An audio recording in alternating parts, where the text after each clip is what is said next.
আসসালামু আলাইকুম। আমি ডাক্তার সিজান সরকার। আমার পাশে আছেন মোনার মামা। তো আমরা যে জায়গাটা আছি সে জায়গাটা হচ্ছে হাতেম খান গরুস্থানের উত্তর সাইডের গেট। এই জায়গাটা অবস্থিত। আজকে আমরা একটি টপিক নিয়ে আলোচনা করতে চাই। টপিকটা হচ্ছে মহান আল্লাহর রহমতে প্রত্যেকটার মানুষ হায়াত সীমিত। মহান আল্লাহর রহমতে প্রত্যেকটা মানুষের রিজিক নির্ধারিত। মহান আল্লাহর রহমতে প্রত্যেকটা মানুষের মৃত্যু অবধারিত। এবং তবুও মানুষ দুনিয়ার কাজে ব্যস্ত। এই তো সবাইকে একদিন আল্লাহর রহমতে চলে যেতে হবে, কিন্তু গোরস্থানে একদিন আসতে হবে। সেটা হোক হাতিম খান গোরস্থান হোক, মহিষবাদান হোক বা টিকাপাড়া হোক, যেখানে হোক আমরা মুসলমান, আমাদেরকে প্রত্যেকটা মানুষেরই গোরস্থানে আসতে হবে। তো তো এই পাশে আছে ঈদগাহ মাঠ, এই পাশে আছে ঈদগাহ মাঠ, আর এই পাশে আছে হাতিম খান গোরস্থান।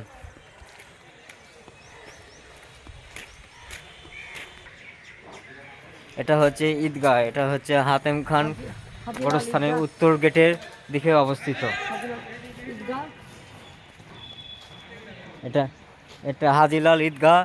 এখানে প্রতি 2 বছর ঈদের নামাজ আল্লাহর রহমতে হয়ে থাকে। একটা হলো ঈদুল ফিতর, একটা হচ্ছে ঈদুল আজহা, আর হলো এখানে বিভিন্ন ধরনের প্রোগ্রামও হয়, তার মিলাদ মাহফিল হয়।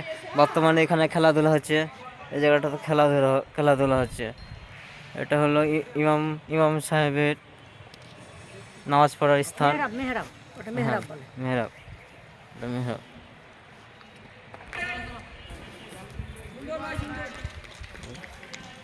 হ্যাঁ, মেহরাব হচ্ছে পশ্চিম সাইডে বলে, যেখানে আমাদের কাবা অবস্থিত। ওই কাবাকেই অনুসরণ করে মেহরাব করা হয়।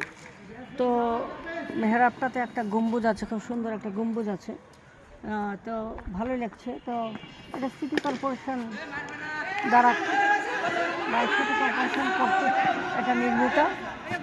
এটা হচ্ছে আব্দুল হামিদ জমিদার সাহেব ছিলেন, উনি হয়তো এটা দান করে গেছেন। তো তো এটা হচ্ছে ঈদগার পাশের যে রাস্তা, এই রাস্তাটা চলে গেল কাদিগঞ্জের দিকে রাস্তা। এটা হলো হাতেম খান গোরস্থানের পূর্ব সাইডের গেটের রাস্তা চলে গেল, আর এই সাইডটা হলো ঈদগাহ। তো আল্লাহ হাফেজ। পরের ভিডিওতে ইনশাল্লাহ দেখা হবে। আল্লাহ হাফেজ।